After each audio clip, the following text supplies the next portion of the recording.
నాడు ఊగిపోయారు. సనాతన ధర్మం అంటూ స్టేజీల మీద మైకులు పగలగొట్టే మాటలు మాట్లాడారు. ప్రాయశ్చిత్త దీక్షలు చేస్తూ కన్నీళ్లు పెట్టుకున్నారు. కానీ నేడు అదే power star Pawan Kalyan Janasena party అధినేత ప్రస్తుతం ఎక్కడున్నారు? ఎందుకు నిశ్శబ్దం?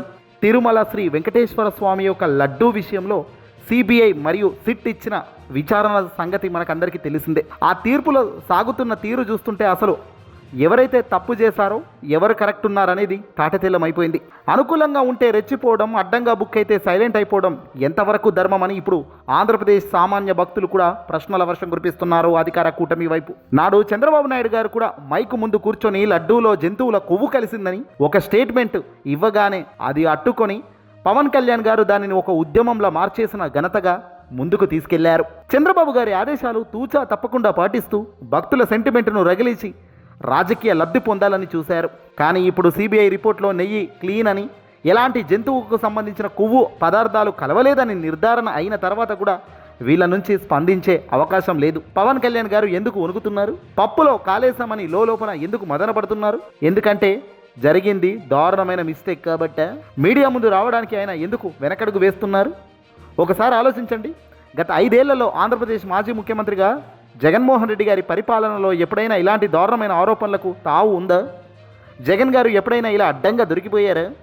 వ్యవస్థలను నడిపించడంలో ఆయనకు ఉన్న క్లారిటీయే వేరు. నేడు కూటమి ప్రభుత్వం కేవలం రాజకీయ కక్షతో ఏకంగా శ్రీ వెంకటేశ్వర స్వామి ప్రసాదాన్ని కూడా వదలకుండా వివాదాల్లోకి లాగుతున్నది వీళ్ళు కదా. ఇప్పుడు సిబిఐ రిపోర్టు చూశాక జగన్ గారిని విమర్శించిన నోళ్లే మూత పడుతున్నాయి. రాజకీయాల కోసం ఎంతైనా దిగజారుతారా అన్న జాతీయ మీడియా సైతం ఇప్పుడు చీదరించుకుంటుంది. రెచ్చిపోయి మాట్లాడడం సులభమే, కానీ నిజాన్ని ఫేస్ చేయడం చాలా కష్టం.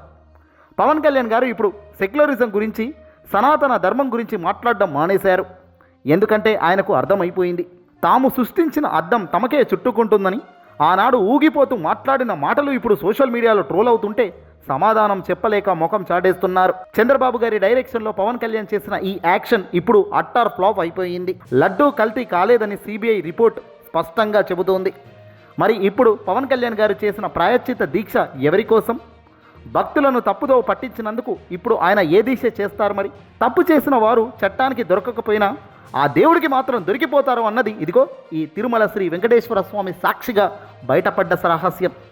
నేడు జాతీయ మీడియా ముందు నవ్వుల పాలు కావడమే దీనికి నిదర్శనం. నిజం మెల్లిగా గెలుస్తుంది, కానీ అబద్ధం మాత్రం ఊరు వాడ తిరిగేస్తూ ఉంటుంది. దానివల్ల తాత్కాలిక ఆనందం పొందవచ్చేమో కానీ రాజకీయంగా మాత్రం అది పెద్ద గుదిబందై కూర్చుంటుంది. ఇదే కాదు, ఈరోజు ఆంధ్రప్రదేశ్లో మాజీ మంత్రిగా ఉన్న అంబటి రాంబాబు గారిపై ఏకంగా చంపేదానికే ఇంటిపైకి టీడీపీకి సంబంధించిన వ్యక్తులు దూకేస్తున్నారు. సాక్షాత్తు టీడీపీ ఎమ్మెల్యే సాక్షిగా ఈ ఘటన జరిగింది.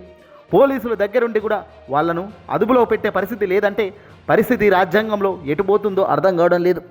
ఒక ప్రభుత్వం వస్తే ప్రభుత్వానికి సంబంధించిన వాళ్ళు ఏదైనా చేయొచ్చన్న నానుడి ఇది కరెక్ట్ అయితే కాదు.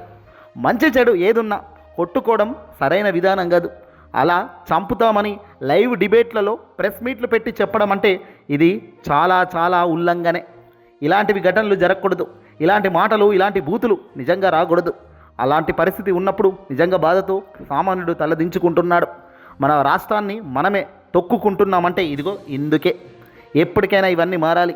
ఇప్పటికైనా ఇరువురు కూర్చొని మాట్లాడుకొని రాజకీయాలు రాజకీయంగానే చేయాలి తప్ప రసవత్తకరంగా చంపుకునే కాడికి పోతే అది పూర్తిగా ప్రమాదం. రేపొద్దున ప్రజలేసే ఓటు కూడా ఆలోచించాల్సిన అవసరం వస్తుంది. అధికారంలో ఉన్న వాళ్ళైనా సరే, ఎవరైనా సరే గుర్తుపెట్టుకోవాల్సింది ఒక్కటే, కక్షతో రాజకీయం నడుస్తుంది అంటే అది తప్పే.